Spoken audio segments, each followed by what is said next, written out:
नमस्कार, मैं हूं आपके साथ अंजना और आप देख रहे हैं जज्बात 24। आइए बढ़ते हैं आज की बड़ी खबर की ओर। सर्दियों से पहले घाटी के बाजारों में कांगड़ी की मांग बढ़ी। कारीगरों का दावा है कि कम दरों के कारण उनका जीवन मुश्किल हो गया है।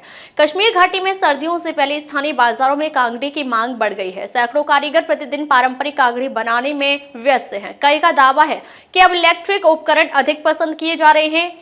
उनका कहना है कि कम दरों के कारण उनकी आय प्रभावित होती है। बांदीपुरा के कलूसा क्षेत्र में जहां लगभग हर घर में कांगड़ी बनाई जाती है, कारीगरों का कहना है कि कांगड़ी की कम दरों के कारण उनका जीवन मुश्किल हो गया है और लोग अब कांगड़ी की बजाय सबसे सस्ते इलेक्ट्रिक उपकरणों को प्राथमिकता देते हैं। स्थानीय निवासी मोहम्मद असलम ने कहा, मैं केवल यही काम जानता हूं। मेरे पिता यह काम करते थे और मैं भी यही कर रहा हूं, लेकिन अब कांगड़ी की मांग कम हो गई है। कांगड़ी की कम दरों के कारण हमारा जीवन मुश्किल हो रहा है। हम मुश्किल से 300 रुपए प्रतिदिन कमा पाते हैं। उन्होंने यह भी कहा कि सरकार को इस मामले में हस्तक्षेप करना चाहिए और कारीगरों को सब्सिडी पर ऋण देकर उनकी मदद करनी चाहिए ताकि वे इस कला को बचा सके।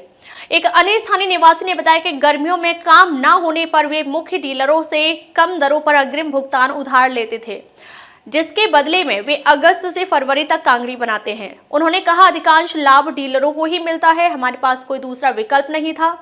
उन्होंने हमें कम दरों पर पैसे दिए। हमने कई बार अधिकारियों से अपील की है कि वे हमें कम ब्याज दरों पर ऋण उपलब्ध कराएं ताकि हम अपनी कांगड़ी खुद बेच सकें, लेकिन अभी तक कुछ नहीं किया गया है। एक अन्य कारीगर मोहम्मद अफजल ने कहा कि बांदीपुरा में अधिकारियों ने हमारी पारंपरिक कला को उजागर करने के लिए कांगड़ी चौक बनाया और आरोप लगाया कि अधिकारी उनकी समस्याओं का समाधान करने में विफल रहे।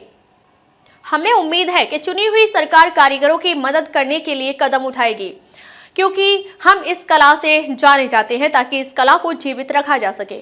अब तक के लिए बस इतना ही। फिर मिलते हैं एक ऐसे ही बड़ी खबर के साथ। तब तक के नमस्कार और देखते रहिए जज्बात 24।